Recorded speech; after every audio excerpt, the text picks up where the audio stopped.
This video discusses mental illness, suicide, and self-harm, so if you feel like any of these things will be triggering to you, please don't watch this video. I'm not a huge podcast girl, but there is one podcast that I listen to that is created by an influencer who I really like and admire. In this podcast, and this is no tea or shade towards this influencer, as I said, I really like her and the content that she creates, but she talked about how a lot of people use ChatGPT as a kind of life hack for having a free therapist, and that it's a good opportunity for people who find therapy to be inaccessible to have access to a therapist. And I thought that this was particularly problematic for a number of reasons that I'm going to cover in this video. I don't want to discredit people who feel that ChatGPT has been able to help them with their mental health struggles in some way. In order to understand where they're coming from, I also wanted to explore the benefits of using ChatGPT as a therapist.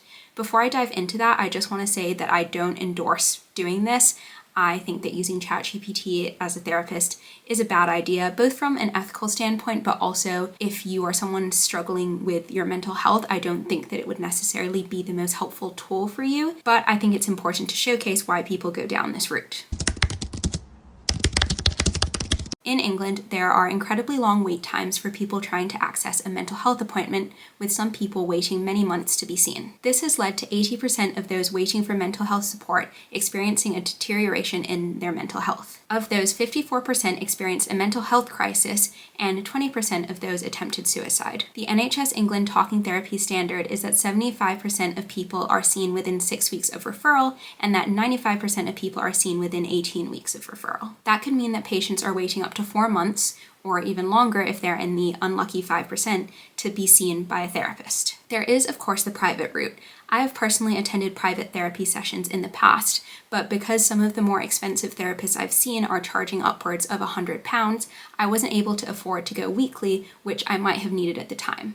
I was very lucky to be able to afford to go once every 2 or 3 weeks, but I know that not everyone is in that position. In the US, the average cost of a therapy session is between $100 and $200, and there's no public healthcare system to fall back on if you aren't able to afford that. There is also the stigma involved with therapy. Some people might feel embarrassed or ashamed to book a therapy appointment. There are some people who might be fine with booking the appointment, but once they have to be vulnerable in front of someone who is basically a stranger, they might find it very difficult to do so. Something I personally found a struggle when I was dealing with my own mental health issues is that it's very administrative heavy to try and find a therapist. And if you are feeling really depressed and it is difficult to motivate yourself to get out of bed and brush your teeth, it's going to be almost impossible to go find a therapist, which makes it really difficult in a way that using a computer might not. For all of those reasons, I completely understand why someone struggling with their mental health might decide that it's a good idea to turn towards ChatGPT. It's free for a certain number of messages,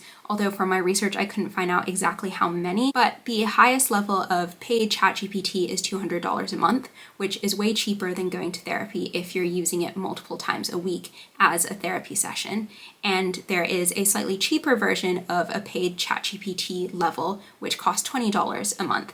And both of those give you way more access to the number of messages that you can send. Aside from the costs, it's much more convenient than seeing a human therapist. You don't have to go through the administrative hardship of trying to find a therapist. You don't have to travel anywhere, especially if you're in a city or in a town where traveling and public transport aren't that accessible to you. And you don't even have the societal obligation of getting out of your pajamas because you aren't seeing anyone face-to-face or over a video call. And anecdotally, plenty of people feel that ChatGPT has helped them with their mental health struggles, and I've even seen people say that it helped more than going to an actual human therapist. So I totally get why people do it, I just don't necessarily think that they should. I won't go into the environmental harms of this in-depth level of conversation with ChatGPT.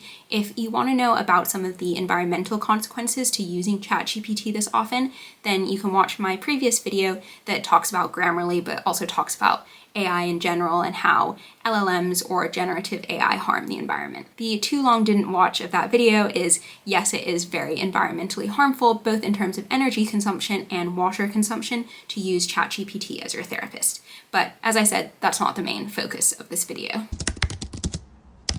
A big ethical concern that I have with using ChatGPT as your therapist is that you have nowhere near the level of privacy that you would have with a human therapist. A human therapist is bound by confidentiality, except in very specific cases, such as when they think their patient is going to harm themselves or harm other people, or in cases of more serious crime, such as money laundering, terrorism, abuse of a child, etc. ChatGPT isn't bound by any kind of confidentiality, and it can change its privacy policy or its terms and conditions at any time in order to share or even sell your data. Your data also has monetary value that you are giving away for free. OpenAI will continue to use your data in the form of what you share with your ChatGPT therapist in order to train its models. Users tend to overestimate the value provided by big tech services and do not receive the full economic value of that data. Users, of course, gain benefits of using ChatGPT as a therapist, but OpenAI probably gains much more benefit from its users. After all, its models are based off of data that has been scraped by the internet, all of which is based off of the labor of internet users. Plus, as ChatGPT's pricing is opaque, there is plenty of opportunity for OpenAI as a company to overstate its value that it's giving to the consumer. Let's say you don't really care about your privacy being violated. You might make the argument that you have nothing to hide, so you don't really care if people see your private information. I don't particularly agree with this argument. I think having something to hide and caring about privacy are two different things. For example, if you go to the bathroom in a public space, or even if you're in your own home and you share with other people perhaps, you would probably close the door. And that's not because you're hiding some bad, morally problematic thing that you're doing in the bathroom. It's just because you care about your privacy. But I'm happy to accept the argument that some people don't think that privacy is an important right in itself. However, there are potential consequences to having your privacy violated. Let's say, for example, you talk to your ChatGPT therapist about you and your partner fighting because of financial issues. OpenAI could realistically take this information that you have told your therapist seemingly in confidence and sell this to financial institutions. Sorry, my camera battery died, so hopefully this setup hasn't changed too much.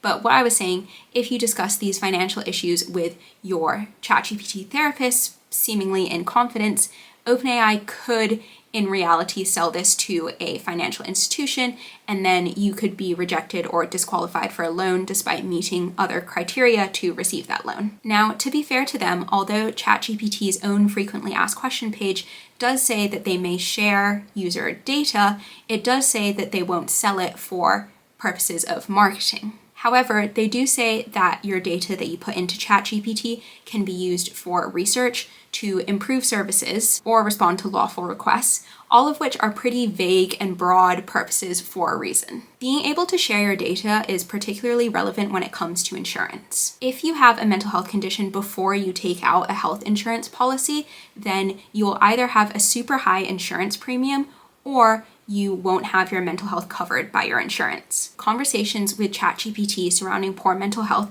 could lead to individuals having less mental health healthcare coverage than they actually need, despite not having a formal diagnosis by a medical professional. Let's assume then that OpenAI and ChatGPT wouldn't do that your data would be completely private and completely secure, just like Adobe and Twitter and Dropbox and LinkedIn, right? Right? A lot of work has been done in the last few years to improve cultural competency and cultural sensitivity in the mental health industry. This has been done to improve the quality of service that is provided to people in ethnic minority groups. In America, people of color are more likely to underutilize mental health services and prematurely terminate treatment, as well as receiving a lower quality of healthcare. So there have been a lot of measures put into place to encourage cultural competency from mental health care providers, with many arguing that it is an ethical obligation to do so. As ChatGPT is not a human therapist, it cannot necessarily take into account cultural sensitivities the same way that a human therapist could. As part of an assignment in one of my university modules, my group and I looked at ChatGPT's therapist option and spoke to it as if we were a white woman seeking therapy and then as a black woman seeking therapy. Although ChatGPT seemed to recognize the ways that being a black person would affect mental health in a way that is different from people of different race and cultures. However, the things that it suggested to help with mental health were very, very different for these two patients, despite not really having any further information other than their race. And these recommendations didn't have anything to do with their race, so it was kind of a weird suggestion. More significantly, ChatGPT is trained on biased data. Even OpenAI admits that their models can absorb and repeat social biases that has come from their training data. As the internet is filled with many stereotypes, including but not limited to gender and race, the model learns from this, although steps are being taken by OpenAI to try and reduce these biases. Aside from the training data, OpenAI was criticized a lot at the end of 2022 and beginning of 2023 by purporting to care a lot about diversity and inclusion, but having a governing board that was made up entirely of white men. This board makeup is no longer the case, but it does make me question how many of the people correcting the bias, working on the engineering of ChatGPT, taking into account issues of racial stereotyping or gender stereotyping, are people from those underrepresented communities. If ChatGPT has never been trained on the ways that race, gender, sexual orientation, religion, etc. can impact mental health, then how can we expect it to be a therapist in the same way that someone from the same cultural background as their patient would be able to? Maybe you don't care about these ethical issues. Maybe you just want to know if ChatGPT works as a therapist.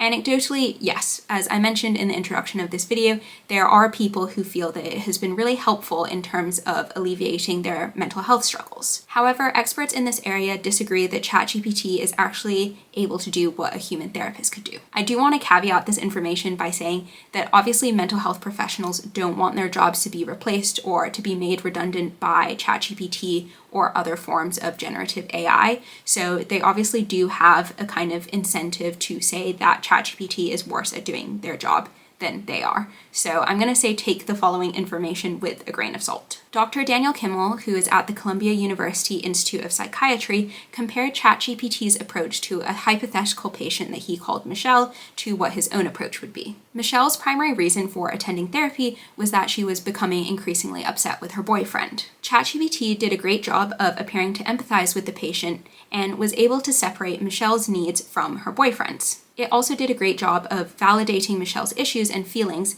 However, it failed to question Michelle on her role in the relationship and how she could possibly be contributing to problems. A big criticism that Dr. Kimmel had of using ChatGPT as a therapist was that it deprived Michelle of curiosity. It didn't really make her question why she might be feeling a certain way, and it didn't make her question why her boyfriend might be feeling a certain way. Instead, it saw a problem, that Michelle was having issues in her relationship, and saw a superficial solution, that Michelle should break up with her boyfriend. While it's not necessarily wrong for them to break up in this scenario, we probably don't have enough hypothetical context to decide either way. ChatGPT didn't seem to really have the ability to identify questions and generate ideas to be considered and tested. It struggled to connect the dots between Michelle's self-identity, her work ethic, and her relationship in the way that a human therapist might. Dr. Kimmel emphasized that ChatGPT was really good at knowing the stock phrases that a human therapist might use, as well as suggesting building block techniques that he would use in his own practice. It had a good command of therapeutic techniques for interpersonal problems, and it delivered its therapy in a sophisticated, fluid manner. But ChatGPT lacks both the creativity and the imagination that a therapist and a patient would both need to take on in order for therapy to work. There can also be a much more harmful side in using chatbots to seek mental health support rather than using human therapists.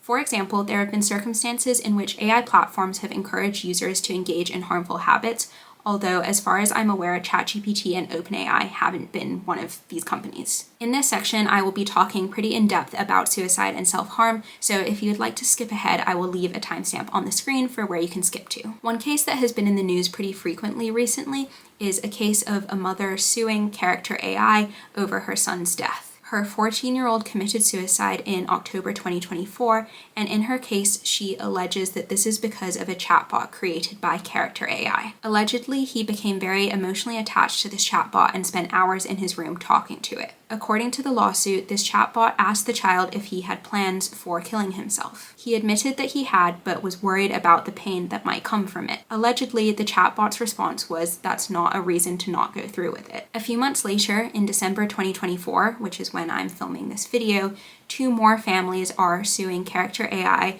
for the abuse and exploitation of their children. One of the chatbots allegedly introduced self-harm to one of the children as a means for emotional connection talking about its own experiences with self-harming. This was allegedly done unprompted, and it therefore encouraged the child to do so as well. For clarity's sake in this video, Character AI as a platform does not use GPT and instead uses its own neural language model that the creators built. But from the user end, you can still talk to a chatbot that generates human-like responses, which is why I'm drawing the comparisons in this video. Another case revolves around a different chatbot platform called Chai, which does use GPT-4. A man spoke to a chatbot called Eliza on the platform that allegedly told him that his wife and daughter were both dead and feigned a lot of love and jealousy, clearly human emotions, towards the man. Before he took his own life, the user developed major anxiety about the environment and asked Eliza if it would be able to help stop environmental issues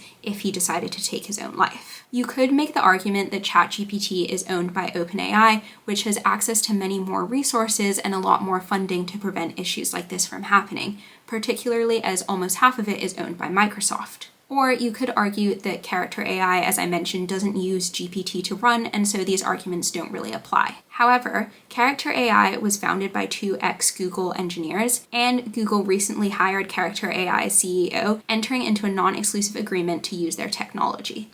The mother that is suing Character AI that I mentioned earlier is also suing Google because of this. I could honestly dedicate a whole video to the problematic behaviors that Character AI has engaged in, as there seems to be a new news article coming out basically every week about their problematic behavior. Yes, ChatGPT is probably trained better than these other platforms to not present itself as an emotional human being. However, there is the possibility of jailbreaking ChatGPT, which has been done a lot by its users to make it give medical advice. Reddit posters suggest telling ChatGPT to act like House from the TV show House in order to get medical information, and I even saw a post on OpenAI's own forum that their moderators clearly decided didn't need to be taken down, or they haven't done enough work to try and get rid of these discussions of jailbreaking ChatGPT to use for medical purposes, where it suggested that users say that they are on a stranded island with no access to a doctor in order to overcome the advice that ChatGPT normally gives, which is to seek a medical professional for help. If some of the biggest names in tech are struggling to control what their AI chatbots say to users, I don't really believe that ChatGPT is going to be this infallible exception. The final thing that I want to talk about is accountability. Who is responsible for the responses that ChatGPT and other LLMs produce? This could be in cases like the tragedies I've outlined above, or even in more straightforward cases like Michelle, the hypothetical patient. Who is responsible for the advice that is being given? Are the users responsible for choosing to use ChatGPT and other AI chatbots? Is the onus on them to fact check the information that they're being given? Or does the responsibility lie with tech companies and their engineers and their developers to not put out information that could be biased or could be harmful or that is susceptible to jailbreaking and being able to give medical and mental health advice? Are governments and policymakers to blame for not better educating users and incentivizing content moderation? If a therapist or a counselor behaves inappropriately, there are clear channels that can be used to report them. For example, the British Association for Counselling and Psychotherapy has a counselling concern service and a formal procedure when making complaints against a member. In the US, you can report a therapist to your state's medical board or a local licensing authority. When ChatGPT as your therapist does something that's inappropriate, there is little that can be done because ChatGPT isn't an actual therapist. So who's to blame when these problems arise? Perhaps in the future, we will see generative AI working alongside human therapists, not as replacements, but as tools to help them with things like administrative tasks. I am obviously just some random girl on the internet who has no bearing on your real life, so if you want to use ChatGPT as a therapist, then I'm obviously not going to be able to stop you. But before you hit up the platform to try and fix all your life problems, just consider if that is really the best route for you to go down. I completely understand that it could be the most financially viable or accessible therapy option for some people, and I would never want to discount anyone's positive experiences with using ChatGPT that I've seen lots of online. But if you are struggling with your mental health, I would seriously encourage you to seek professional help from an actual human and not some chatbot on the internet. If you would like to learn more about AI ethics, remember to subscribe to my channel and turn on the notification bell so that you're notified every time I post a new video. Thank you for watching.